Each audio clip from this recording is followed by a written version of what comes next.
Hello everyone. मैं हूं सचिन देव शर्मा और आप देख रहे हैं स्टार ट्यूब। अगर आप इस चैनल पे नए हैं या आप इस चैनल की कोई भी वीडियो पहली बार देख रहे हैं तो आपको मैं इन्फॉर्म करना चाहूँगा कि आपको इस चैनल पे जो है फिज़िक्स एंड केमिस्ट्री के क्लास 11th एंड 12th दोनों क्लासेस के हैंड रिटन नोट्स जो हैं वो मिल जाएंगे। मेरे खुद के लिखे हुए नोट्स हैं, बहुत ही बेहतरीन नोट्स हैं। तो आप प्लीज़ एक बार प्लेलिस्ट ज़रूर चेक कर लेना। आपको वहाँ पे सब्जेक्ट वाइज और क्लास वाइज प्लेलिस्ट बनी हुई मिल जाएगी, तो आप उसमें वीडियोस एंड नोट्स चेक कर सकते हैं। प्लीज़ एक बार प्लेलिस्ट ज़रूर चेक कर लेना। और बात करें इस वीडियो की, तो ये हमारा क्लास 12th का केमिस्ट्री का चैप्टर 1 का सेकंड पार्ट है। यहाँ सॉलिड स्टेट का ये सेकंड पार्ट है। फर्स्ट पार्ट ऑलरेडी अपलोडेड है, आप प्लेलिस्ट चेक कर सकते हैं और अदरवाइज़ आपको ऊपर आई बटन पे भी लिंक मिल जाएगी। तो आप फर्स्ट पार्ट ज़रूर देख लेना, क्योंकि इससे पहले के जो भी टॉपिक्स हैं वो उसमें कवर्ड हैं, तो वो देख लेंगे आप तो ज़्यादा बेटर होगा। ये है आपका सेकंड पार्ट। हम स्टार्ट करेंगे क्लोज पैकिंग इन सॉलिड से। क्लोज पैकिंग इन सॉलिड्स, इसमें पहला है आपका one dimensional close packing. In this close packing atoms are arranged in a row in such a way that each atom is touching its nearby sphere.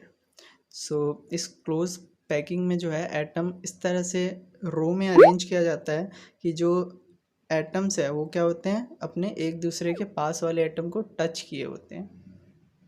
यहाँ पे आपको diagram दिख रहा होगा, पेंसिल से ड्रॉ है।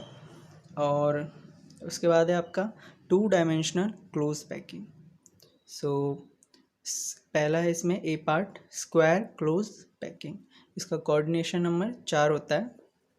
इन this type of 2D close packing, the centers of sphere are aligned vertically as well as horizontally.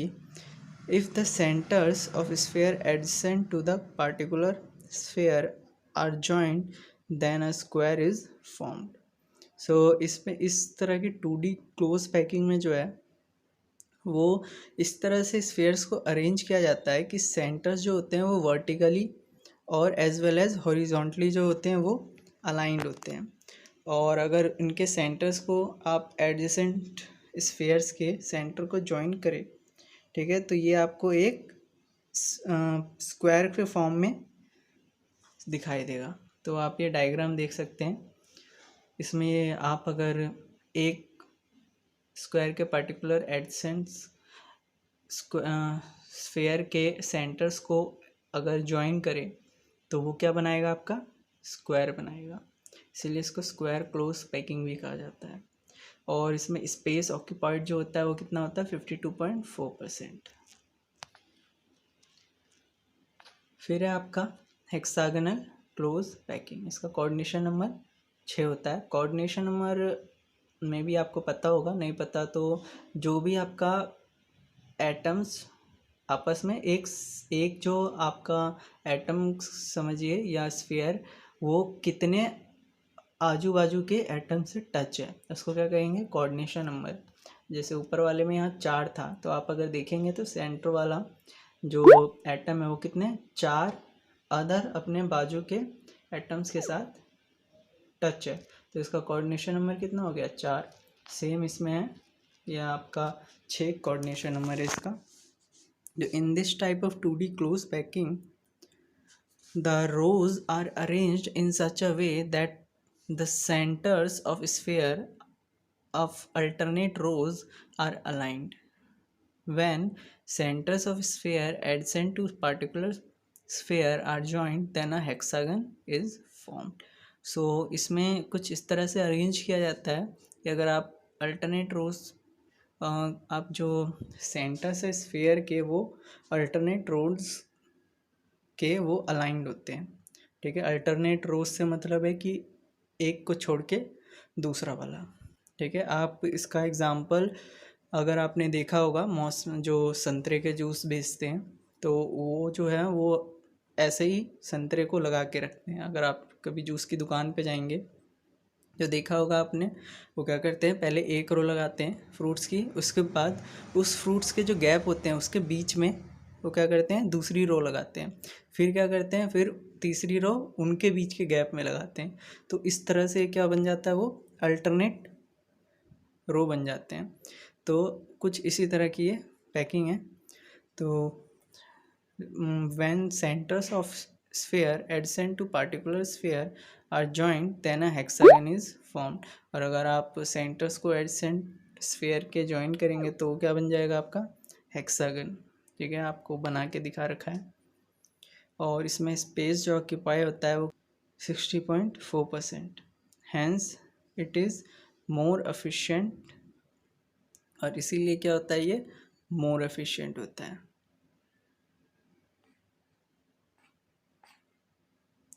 3D 3 dimensional close packing. तो इसका ए पार्ट है layers having 2D close packing, square close packing. In this type of 3D close packing, layers arranged in one over the other in identical manner, giving a pattern of AAA। इसमें एक तरह के identical manner में arrange किया जाता है, यहाँ आपको दिखा रखा है। ये आपको AA टाइप के मिलेंगे पैटर्न में। तो the coordination number of in this type of 3D close packing is 6। The unit cell is simple cubic cell and packing efficiency is 52.4%। तो इसका कोऑर्डिनेशन नंबर 6 है आपका। और इसमें यूनिट सेल कौन सी है, simple cubic cell, packing efficiency आपकी 52.4%। बी पार्ट है when layers have 2D hexagonal close packing. तो फर्स्ट पार्ट है इसमें हेक्सागोनल क्लोज पैकिंग, HCP भी बोलते हैं इसे। In this type of 3D close packing the spheres of second layer are placed over one type of gap in first layer, third layer is identical to first layer, fourth layer is identical to second layer. ये उसी तरह से जो मैंने मौसमी वाले का example या संतरे का फ्रूट जूस का आप एग्जाम्पल ले सकते हैं। तो उसी तरह से एक लेयर जो होगी वो थर्ड लेयर के इक्विवेलेंट होगी या आइडेंटिकल होगी, और सेकंड जो होगी वो फोर्थ वन के। सो ए बी टाइप की आपको लेयर मिलेगी। और coordination number in this type of 3D close packing is 12। Packing efficiency is 74% और यूनिट सेल जो है इसका FCC। Then cubic close packing CCP। In this type of 3D close packing, first two layers are identical to those in HCP, but third layer is placed differently, covering the gap collectively produced by first two layers। तो इसमें तीन अलग type की layer, जैसे first layer उसका जो gaps होगा उसके बीच में, ठीक है, एक दूसरी लेयर आएगी, फिर जो उन दोनों का जो गैप होगा वो उसके बीच में एक और लेयर आएगी। मतलब तीन तरह की अलग लेयर बनेगी, उसके बाद फिर रिपीटेशन होगा। Repetition starts from fourth layer giving a pattern ABC ABC। The coordination number in this close packing is 12। Packing efficiency 74% और यूनिट सेल FCC।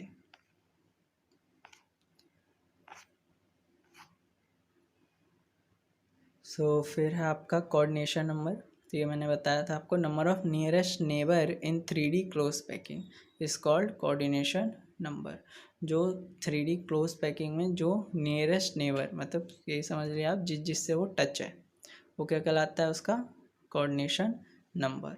सो BCC में 8 होता है, AA टाइप में 6 है, HCP मतलब AB टाइप में 12 और CCP अभी बताया उसमें भी 12 होगा। ठीक है, फिर है आपका void। So the empty space with in the atom in 3D close packing is called void। सो जो खाली जगह होती है 3D क्लोज पैकिंग में उसको क्या कहते हैं, void। आप ये एग्जांपल देख सकते हैं कि अगर आप लेयर लगाएंगे AB वाली भी, तो बीच में क्या हो गया, उसके गैप्स बच जाएंगे। ठीक है, तो वो जो गैप्स होते हैं वो क्या होता है, आपका void कहलाता है। There are two types of void, in HCP and CCP close packing. दो तरह के होते हैं, टेट्राहेड्रल वॉइड और ऑक्टाहेड्रल वॉइड। सो टेट्राहेड्रल देखते हैं। This void is found by 4 spheres, 3 in one layer and 4th in next layer, और coordination number इसका 4 होता है। सो ये आपके 4 स्फीयर से बनते हैं। ये आप देख सकते हैं, 3 एक लेयर में और चौथा जो होता है उनके बीच का जो वॉइड होगा, मतलब जो जगह होगी उसके ऊपर चौथा, तो इसे बोलते हैं हम टेट्राहेड्रल वॉइड। और इसमें हम देखेंगे रेशियो भी R पॉजिटिव अपॉन में R नेगेटिव का 0.225 होता है। ठीक है, ये अभी देखेंगे हम। बाकी ये मैंने रेफरेंस के लिए यहाँ पे लिख रखा है। Octahedral void, this void is formed by 6 spheres, 3 in one layer and other 3 in next layer. ठीक है, तो ये 6 से बनता है स्फीयर से, 3 पहली लेयर में होगा और अगले जो 3 होंगे वो अगली लेयर में होगा। The coordination number is 6। सो इसका कोऑर्डिनेशन नंबर कितना होगा 6। और ऑक्टाहेड्रल को NaCl स्ट्रक्चर भी कहते हैं, FCC भी कहते हैं। आपको क्वेश्चन जो आएंगे उसमें आपका मोस्टली NaCl FCC भी लिखा रहता है, इसलिए यहाँ पे मैंने रेफरेंस के लिए लिखा है, क्योंकि क्वेश्चन में आपको ऑक्टाहेड्रल वॉइड अगर ना लिखा हो, NaCl लिखा हो स्ट्रक्चर या फिर FCC, तो वो क्या होगा आपका, इसका मतलब है ऑक्टाहेड्रल वॉइड की बात कर रहा है वो। और इसमें जो R पॉजिटिव और R नेगेटिव द कटायन और अनायन का रेशियो है वो कितना होगा 0.414।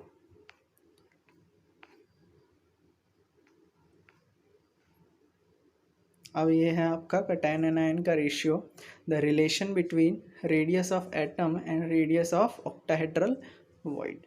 सो ये डेरिवेशन है आपका ऑक्टाहेड्रल वॉइड का और ये आपका एटम के रेडियस के बीच का।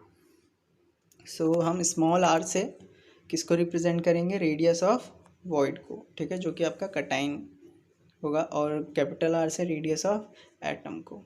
ठीक है, तो यहाँ पे अगर आप ट्रायंगल AOB में देखेंगे, यहाँ फिगर डायग्राम बना हुआ है, AOB में देखेंगे तो यहाँ से आप एंगल AOB निकाल सकते हैं।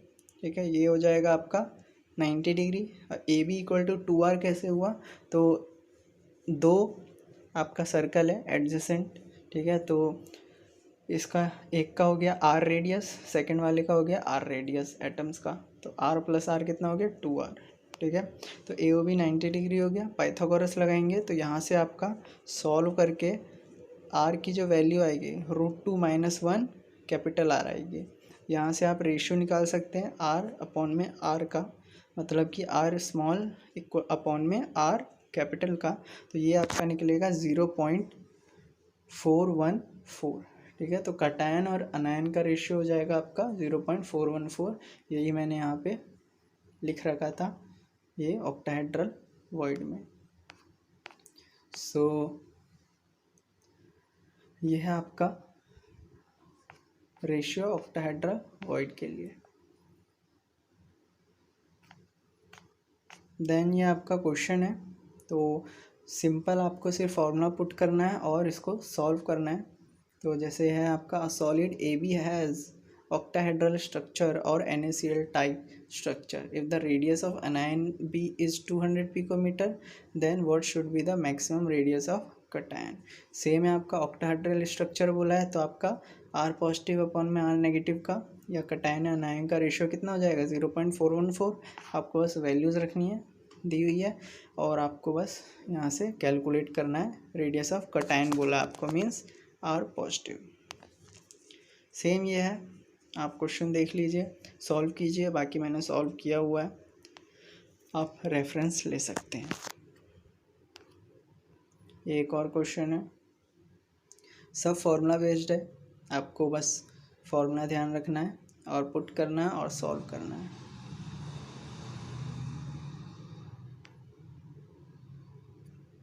देन इसके बाद है location of void and number of void.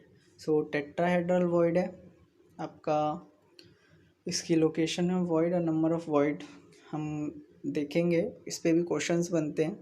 So tetrahedral void in FCC unit cell, tetrahedral void are present at body diagonals.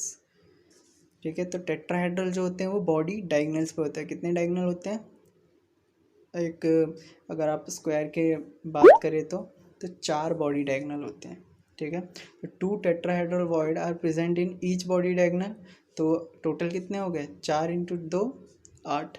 So total 8 tetrahedral void जो होते हैं वो एक यूनिट सेल के अंदर प्रेजेंट होते हैं. सो आप नंबर ऑफ एटम या अनायन या लटाइस पॉइंट अगर इक्वल टू n है तो आपके नंबर ऑफ टेट्राहेड्रल वॉइड्स कितने होंगे? 2n होंगे. ठीक है, ये आपको कैलकुलेट करना है ऐसे कि अगर आपको नंबर ऑफ एटम्स n निकले हैं तो टेट्राहेड्रल वॉइड कितने होंगे? 2n होंगे. फिर आपका ऑक्टाहेड्रल वॉइड है. तो in FCC unit cell octahedral voids are present at edges, centre as well as body centre. So ये आपके एज सेंटर पे भी प्रेजेंट होते हैं और बॉडी के सेंटर पे भी प्रेजेंट होते हैं. तो अब इसमें नंबर ऑफ एटम्स अगर आपके n है तो नंबर ऑफ ऑक्टाहेड्रल वॉइड भी इसमें n होते हैं. So total number of voids कितने हो गए? n plus 2n equal to 3n. ठीक है, n प्लस 2n से क्या मतलब है? n तो हो गया आपके ऑक्टाहेड्रल वॉइड और 2n क्या हो गया? Tetrahedral void. So total number of voids कितने हो गए? वो हो गए 3n. दोनों मिला के बताया ये टेट्राहेड्रल और ऑक्टाहेड्रल. ये आपको कैलकुलेट करने को आता है इसलिए बताया गया है. ये आपको एक क्वेश्चन करके दिखाता हूँ सो आपको क्लियर हो जाएगा. उसके बाद आप ट्राई करेंगे तो आपको भी समझ में आ जाएगा. इन an ionic solid anion B are present at HCP lattice and cation A are present in 1/4 of tetrahedral void. Derive the formula of compound. ठीक है, तो ये आपको फॉर्मूला डिराइव करना है. सो हम सबसे पहले लेट करेंगे. आपको यही सेम प्रोसीजर फॉलो करना है. Let number of anion equal to n. ठीक है, नंबर ऑफ अनायन जो है जो कि हमें निकालना है वो क्या हो गया आपके? हमने n कर लिया जो कि आपको जैसे क्वेश्चन में लिखा हुआ है in an ionic solid anion B are present at HCP lattice. So हमने अनायन बी ही लेट किया है n. तो हमने देखा था कि अगर आपके अनायंस या आइटम्स n है तो टेट्राहेड्रल वॉइड कितने होंगे? 2 इंटू n, 2n हो गया. अब इन्होंने बोला है कि कटायन A जो है वो क्या है? 1/4 of tetrahedral void. So cation A कितना हो जाएगा? 1/4 into 2n. So cation A कितना हो गया? n अपॉन में 2. तो अब रेशियो कितनी हो गई A और B की? हमें कंपाउंड का रेशियो निकालना था. तो A/B कितना हो गया? n अपॉन में 2 और n.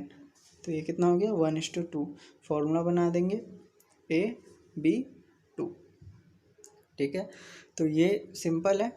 आप ट्राई करेंगे 2-3 क्वेश्चंस कर देखेंगे तो आप भी कर सकते हैं. इजी है ये, ज़्यादा टफ नहीं है. अगला क्वेश्चन है ये. तो इसमें भी सेम है, आप ट्राई कर सकते हैं. इसमें भी वही सेम प्रोसीजर फॉलो करना है आपको. अनायन को क्या करना है? पहले एनलेट करना है. इसमें ऑक्टाहेड्रल की बात की गई है तो उसको बताया था कि अगर नंबर ऑफ एटम n है या अनायन n है तो नंबर ऑफ ऑक्टाहेड्रल वर्ड कितने होंगे? वो भी n होंगे. अब इसमें कटायन बोला है 2/3 ऑफ ऑक्टाहेड्रल वर्ड. सो हमने 2/3 ऑफ ऑक्टाहेड्रल वर्ड लिया, फिर रेशियो निकाली और देन फॉर्मूला बना दिया. ठीक है, सो आपको ये ट्राई करना है. अगला क्वेश्चन है तो ये आप खुद ट्राई कीजिए. सॉल्व मैंने किया हुआ है, आप रेफरेंस ले सकते हैं.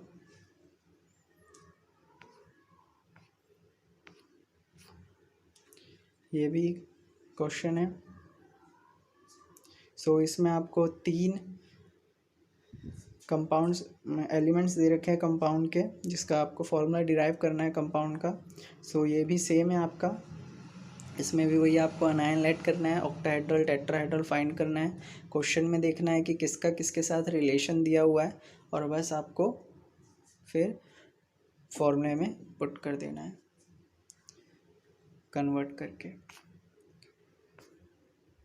देन है आपका पैकिंग एफिशिएंसी.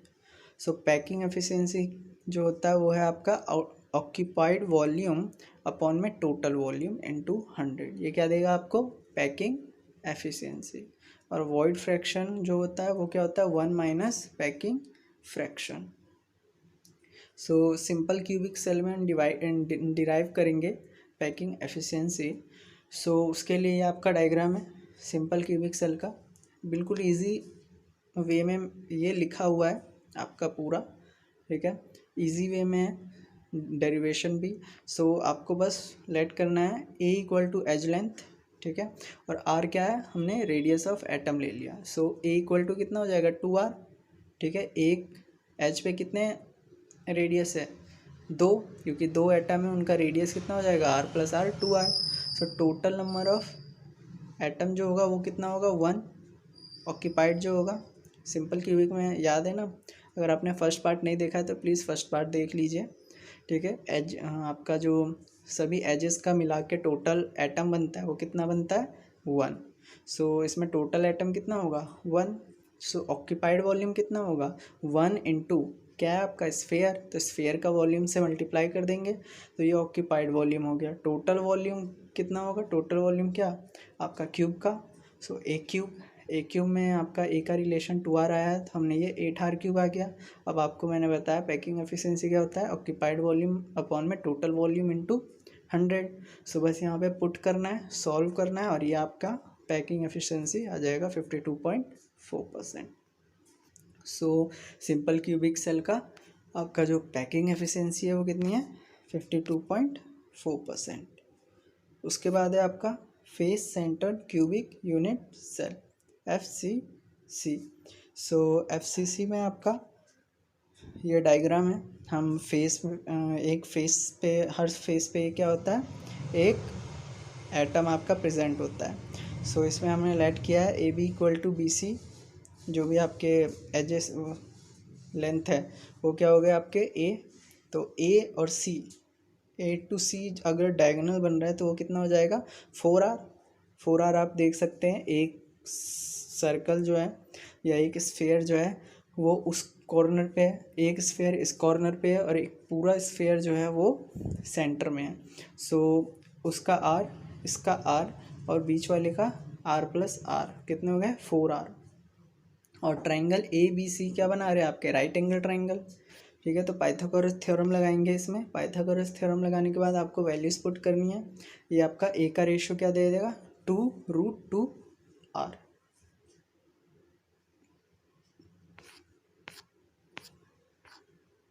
देन उसके बाद आपको ऑक्यूपाइड वॉल्यूम निकालना है। सो FCC में याद होगा आपको कितने होते हैं टोटल एटम 4, और स्फीयर का आपको वॉल्यूम से मल्टीप्लाई करना है, आपके पास ऑक्यूपाइड वॉल्यूम आ जाएगा। टोटल वॉल्यूम क्या है साइड क्यूब, आपको साइड का रिलेशन मिल गया आर के रिस्पेक्ट में, सो आपको वैल्यू डालनी है। देन उसके बाद आपको पैकिंग एफिशिएंसी रेशियो निकालनी है। इसको सॉल्व करेंगे, आपका जो पैकिंग एफिशिएंसी आएगा FCC का वो कितना हो जाएगा 74%।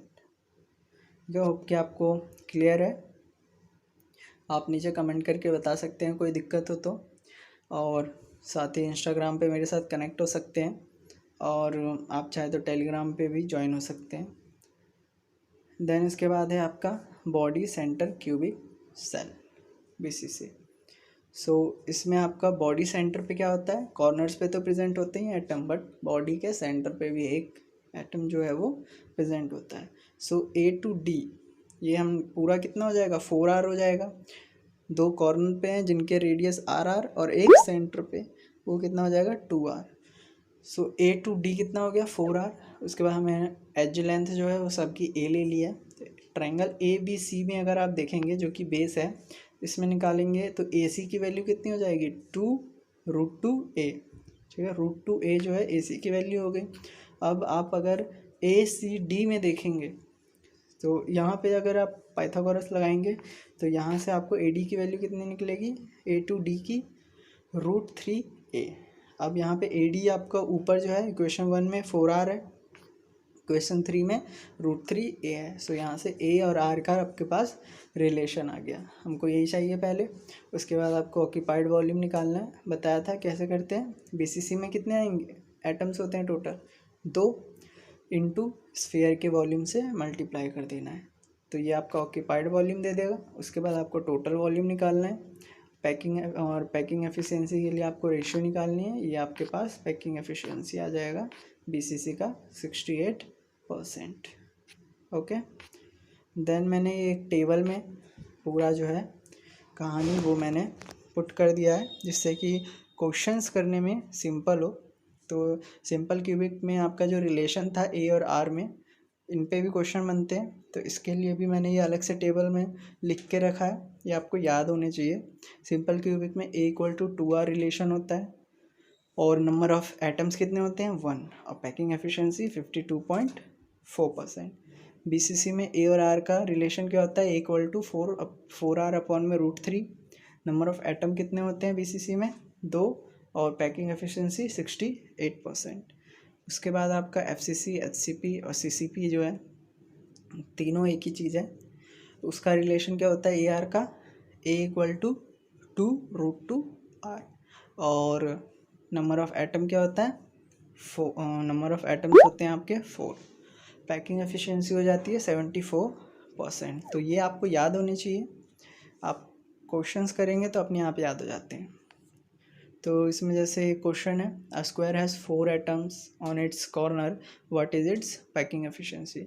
सो पैकिंग एफिशिएंसी के लिए आपको पता है ऑक्यूपाइड वॉल्यूम चाहिए और टोटल वॉल्यूम चाहिए, बट यहाँ किसकी बात हो रही है, यहाँ बात हो रही है स्क्वायर की। स्क्वायर क्या होता है 2 डायमेंशनल। तो हम क्या करेंगे, ऑक्यूपाइड एरिया निकालेंगे, टोटल एरिया निकालेंगे और डिवाइड कर देंगे। ठीक है, ये आपका एक कंसेप्चुअल क्वेश्चन था, ठीक है, कंफ्यूज मत होना। उसके बाद ये है आपके फॉर्मूला बेस्ड क्वेश्चन, एनसीईआरटी का 21 क्वेश्चन है। आप देख सकते हैं इसमें आपको एटॉमिक रेडियस दे रखा है और आपको कैलकुलेट करना है एज लेंथ। एफसीसी आपकी यूनिट सेल है, तो एफसीसी में आपका ए और आर का रिलेशन क्या होता है, इक्वल टू 2√2r। बस आपको वैल्यू पुट करनी है, ए की वैल्यू आपको फाइंड करनी है, सिंपल है। उसके बाद आपको ये नेक्स्ट क्वेश्चन है, ये भी आपका सेम है, ए और आर का बीसीसी में रिलेशन लिखिए, वैल्यू पुट कीजिए और आर की वैल्यू निकालिए। इजी है, सारे फार्मूला बेस होंगे, ठीक है, आप ट्राई कर सकते हैं, अदरवाइज मैंने सॉल्व कर ही रखा है, आप ट्राई कीजिए, कमेंट कीजिए नीचे कोई दिक्कत हो तो।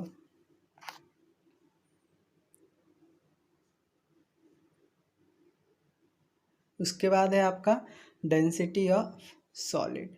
सो डेंसिटी आपको पता ही होगा, मास पर यूनिट वॉल्यूम होता है। So mass of unit cell divided by volume of unit cell आपको क्या दे देगा, डेंसिटी। सो यहाँ मास क्या होता है, मास ऑफ यूनिट सेल होता है Z इंटू M जो कि एटॉमिक मास है, अपॉन में Na जो कि एवोगैड्रो नंबर है। ये सारे मैंने लिख रखे हैं साइड में।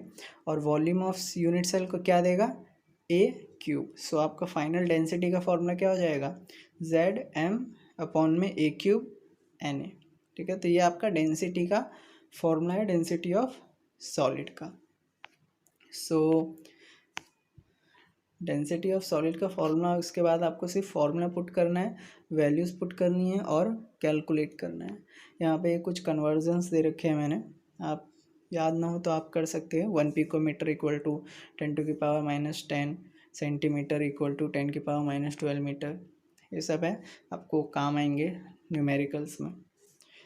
सो यहाँ पे क्वेश्चन है आपको, an element have atomic mass 60.22 U has FCC unit cell. Its edge length of the unit cell is 400 picometer. Then calculate the density of solid. Simple है, आपको डेंसिटी ऑफ सॉलिड बोला है तो आपको फॉर्मूला मैंने बताया ही, उसमें जो जो वैल्यूज़ चाहिए वो बस कैलकुलेट कीजिए और पुट कीजिए।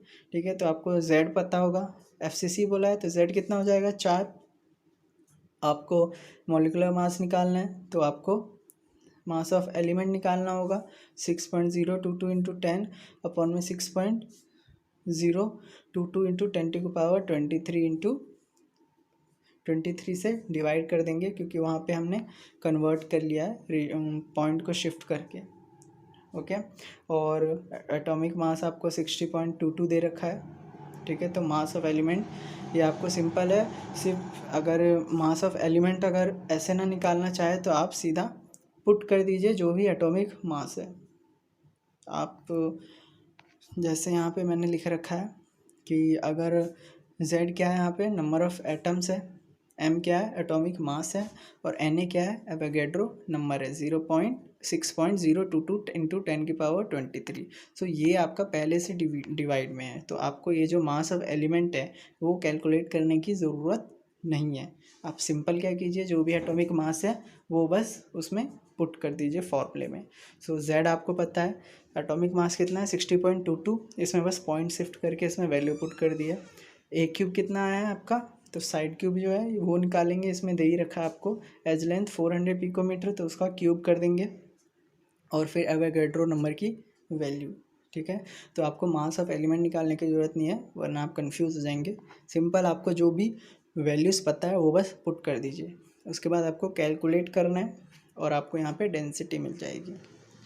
सेम आपके पास यहाँ है, तो यहाँ देखेंगे तो यहाँ पे आपको क्या दे रखा है, an element has BCC unit cell of 300 gram, of that element contains 6 × 10⁴ atoms and edge length of the unit cell is 250 picometre, then calculate density.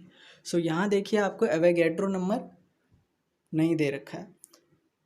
ठीक है, या फिर आप ये कह सकते हैं कि आपको ये क्या दे रखा है, ग्राम में दे रखा है, तो आपको और एटम्स दे रखे हैं, एलिमेंट्स कंटेन्स 6 × 10⁻24 एटम्स। तो यहाँ पे आपको मास ऑफ एलिमेंट के लिए क्या करना पड़ेगा, 300 डिवाइडेड बाय 6 × 10⁻24। ठीक है, क्योंकि यहाँ पे एवोगैड्रो नंबर की कोई बात नहीं है। ठीक है, यहाँ पे आपको जब आपको नंबर ऑफ एटम्स क्वेश्चन में दिए हों तो आप एवोगैड्रो नंबर बाय डिफ़ॉल्ट नहीं ले सकते, आपको उससे डिवाइड करना होगा। उसके बाद एज लेंथ कैलकुलेट कीजिए और यहाँ पे यह डेंसिटी का फॉर्मूला यहाँ देखिए चेंज हो जाएगा, डिवाइडेड बाय Na नहीं होगा। ठीक है, क्यों, क्योंकि यहाँ पे आपको क्वेश्चन में दे रखा है 6 × 10⁻24 एटम्स, आपको उसी से डिवाइड करना है। उसके बाद आपको कैलकुलेट करना है, ये आपको डेंसिटी मिल जाएगी। ओके, सो ये आपका लॉग का यहाँ पे यूज़ जैसे होगा, अगर आगे क्वेश्चंस में वो बस मैंने समझा रखा है। सो इस पे आप ध्यान मत दीजिए, आप ये क्वेश्चन बस आपका यहीं तक है। और ये वीडियो काफ़ी लंबी हो गई, तो हम ये वीडियो यहीं ख़त्म करेंगे। लेकिन अगर आपको कोई भी डाउट हो तो प्लीज़ नीचे कमेंट कीजिए। ठीक है, और अगर वीडियो पसंद आई हो तो प्लीज़ वीडियो को लाइक करना और सब्सक्राइब तो कर ही लेना चैनल, क्योंकि आपको इस पर नोट्स जो हैं वो बेहतरीन मिल जाएंगे, आप प्लेलिस्ट चेक कर सकते हैं। और अगर आपने अभी तक इसे शेयर नहीं किया है तो प्लीज़ शेयर ज़रूर करना, अगर इतनी देर से देख रहे हो तो लाइक और शेयर तो ज़रूर कर देना। और अगली वीडियो में हम इसके आगे का टॉपिक करेंगे। सो अगली वीडियो में मिलते हैं, और ये वीडियो देखने के लिए बहुत बहुत थैंक यू। मिलते हैं अगली वीडियो में।